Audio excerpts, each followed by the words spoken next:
And welcome back to the podcast. This week, we've got Tanya Rai on the podcast.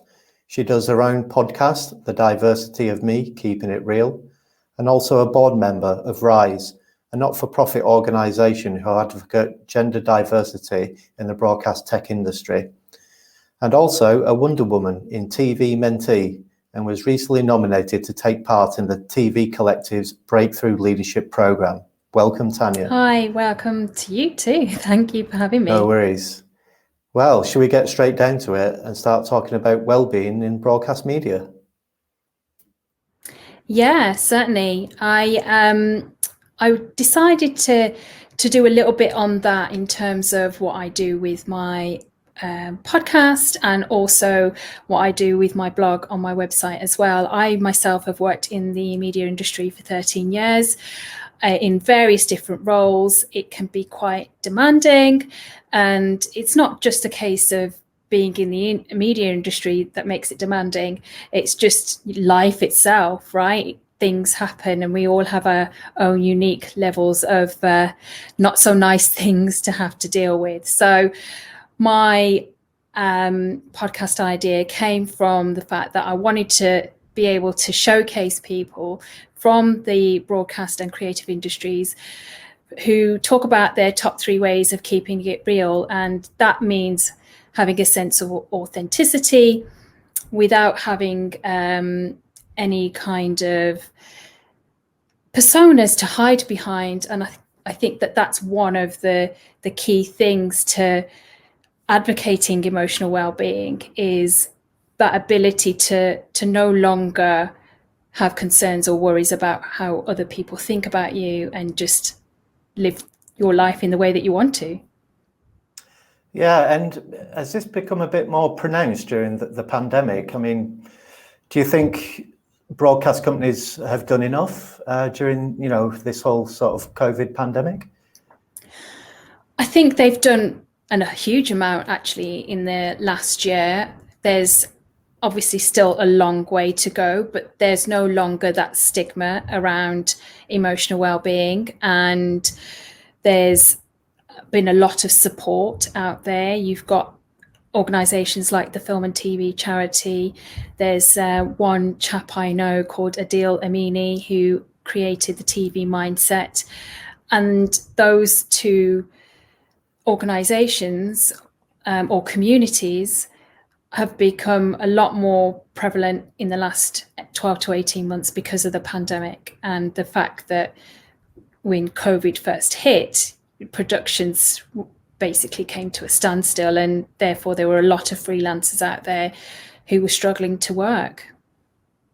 Yeah, and even sort of I've sort of seen a lot of companies introduce almost like mandatory like lunch breaks and stuff, and like summer working hours, just to try and give people some sort of headspace in a sense. Yeah, absolutely. And I think as well there's a lot of emphasis on, if you're a permanent member of staff, and I'm fortunate to be that because I'm working marketing rather than in production, you have employee assistance programs like most companies do, and the broadcast industry is no different in that regard. So there are ways to be able to hone in on organizations' initiatives outside and within your own company that you end up working for to get the support that you need. Yeah, and I guess for the companies who are now thinking about bringing their sort of workforce back to the office, or at least giving them the choice, are you tending to find that people some people are happy at home, some people are more happy in the office, some people like a mix of both, perhaps? Depends on the situation, I guess. I think it does depend on the situation. I mean, where I'm working, it's for a broadcast tech company, and they were able to transition into remote working practically overnight because of the fact that we're working with international customers across the world. The only thing that changed was that we couldn't go out onto customer sites in the same way that we wanted to. But in terms of the actual employees and what we would like to do in terms of working practices, it's definitely the case that where I'm working, at least, it's a remote working policy that's in place, and it's a remote first business. And I think many organisations are leaning that way, other than those who are actually in production and need to go out and film on location and then come back into the edit in an office environment, for example. Yeah, but it seems like giving people the choice is the best thing to do in that situation, right? And I guess that's a more like a holistic sort of take on things in terms of what the company might be able to offer. Is there any sort of like, self-care tips that we could share with some people, what they can do just, on their own steam to sort of give themselves some headspace, take care of their mental health and well-being? Is there any quick and easy things that we can share with people? Yeah, I think what I tend to do myself is have a morning routine in place, and it's something that I want to actually share in a blog post in the future and a future social media post. But I think starting off your day in terms of getting into that right headspace, breathing techniques, exercising, and maybe just getting up an hour earlier, which some people might think, well, surely I need to rest more. But I think if you take the time out earlier in the day, it sets you up for how the rest of the day will pan out for you. Yeah. Different things work for different people, though. Yeah. So, even start with the very basics. It's like make your bed, or like have your lunch somewhere away from you normally work, or something like that, right? And then talking about the individuals themselves then, how important is it to set your own limits for your own competencies in the industry, to make sure that you're happy in your role and not to sort of overstretch yourself? I think it's knowing what you can and can't do and creating boundaries. And that's the case in life in general. You set boundaries for people who are your friends, family, loved ones, anybody that you're in a relationship with, whatever, work colleagues. It's no different. And I think the approach that I take is I have a way of dealing with things that's consistent across all of those parameters. And I think knowing your limits and being very conscious of those. And some people aren't. And the way to get conscious about it is around writing things down. And I've talked a lot about the importance of journaling. And it's not so much journaling like a Dear Diary every day. It's being a little bit more strategic about thinking about the bigger picture, I guess, in terms of what am I feeling about this scenario? Why am I feeling this way about this scenario? And how can I overcome it? And what things can I put in place? And it's basically writing down a plan of action in the form of a journal. Yeah. And I guess it's especially good to know what your support network is, whether it's family giving you, an honest opinion of where your weaknesses are, for example, or, perhaps when you're in the workplace, sort of reaching out to colleagues who may be able to help you in, sort of difficult moments as well. Yes. And also thinking about other organizations that are available to you in the broadcast industry. You've got fantastic networks like Screen Skills. They also offer training on emotional well-being, on building resilience and staying resilient. And there are a lot of resources out there that you can pull upon from those kind of organisations. The film and TV charity, I mentioned them earlier, they also have resources on their website that people can access for free.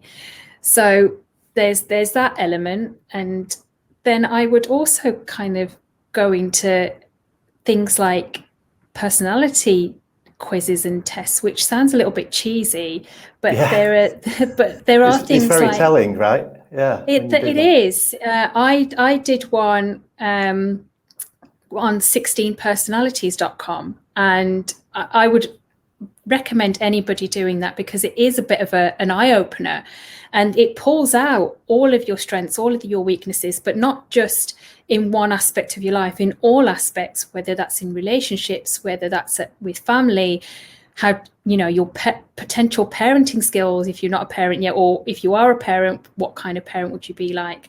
So it also obviously talks about careers as well. So I think that's a really useful tool to use. Yeah, when I did mine, I was the same as Barack Obama and the Oracle from The Matrix, believe it or not. Me too. Me too. Oh, really? Yeah. But you know what? I would actually say that you need to do those tests at different times, because that was my result a couple of months ago, having redone it, because 2 years ago I was actually Willy Wonka and Robert Downey Jr. Right. So, and, you know, for the, you know, young 20-year-old, he's going to be different from, you know, your 35, 50-year-old, for example. Yeah, absolutely. Definitely worth to do it again. And so just talking a bit more about those individuals then, and I guess a little bit about how you got into Rise and the diversity angle. Have you been involved in Rise for a long time? Yeah, well, it's been about 2.5 years now, and I came across the organisation because I was linked to somebody on LinkedIn who had liked a post that announced that Rise were doing a mentoring program, and that was back in 2019. And I'd actually taken a little bit of a break from the broadcast industry for about 18 months, and I really wanted to get back in, and I managed to by getting another job. And I just started this new job. This LinkedIn post outlined this mentoring program that Rise were offering, and it was specifically aimed at women working in broadcast tech, and I had just got a new broadcast tech role at the time. And I applied and spoke to the MD of Rise beforehand as well, just to get a bit of a taster of what would be on offer. And it's been absolutely life-changing for me, transformational, because through that mentoring program, I had access to a wonderful mentor who works in the industry, who I'm still in touch with to this day, and also a series of training workshops all around how to position yourself in the industry, career-wise, CV-wise, also building resilience, how to create a personal brand. And I would definitely advocate anybody to look for and seek out any kind of mentoring program that they can get their hands on. Screen Skills also offer mentoring as well. And it's been incredibly useful. And from that experience, I had a background in event management, and I basically had volunteered to run a couple of events for Rise and managed to secure sponsorship with various people in the industry that I had links with. And because of that, my desire to want to be able to do more in advocating diversity, I was asked to join their board, and I've been a board member now for around 18 months. Oh, that's amazing. And especially, you know, you're a woman, you've got like Indian heritage. Has the diversity situation improved over the last few years from what you've seen, Tanya? I would say that particularly in the last year, with obvious events that have happened, the drive to reach out to people of ethnicity in particular, but also any other protected characteristic under the Equality Act, has been bigger than ever. And I think the broadcasters in particular have sat up and taken note of things that have happened in the last year or so and want to make meaningful and tangible change.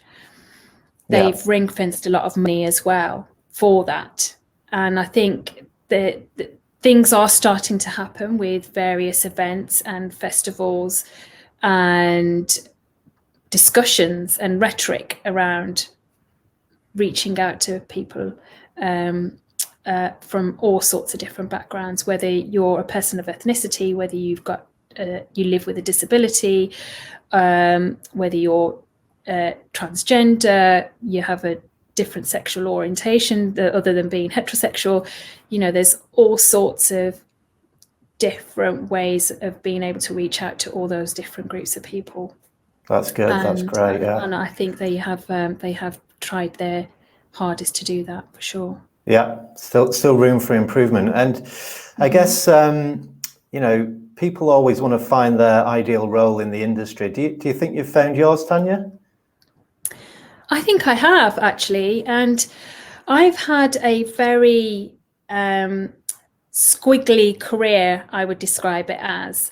I was somebody that wanted to be a camera operator and a documentary maker, and unfortunately, when I had my first experience as a runner, I was quite young, I had thin skin, and I was the only woman on a crew, on a set, and I was bullied, and it was a horrible experience. And I kind of thought, well, if this is what it means to be a woman in this industry doing this type of role, I don't want to know.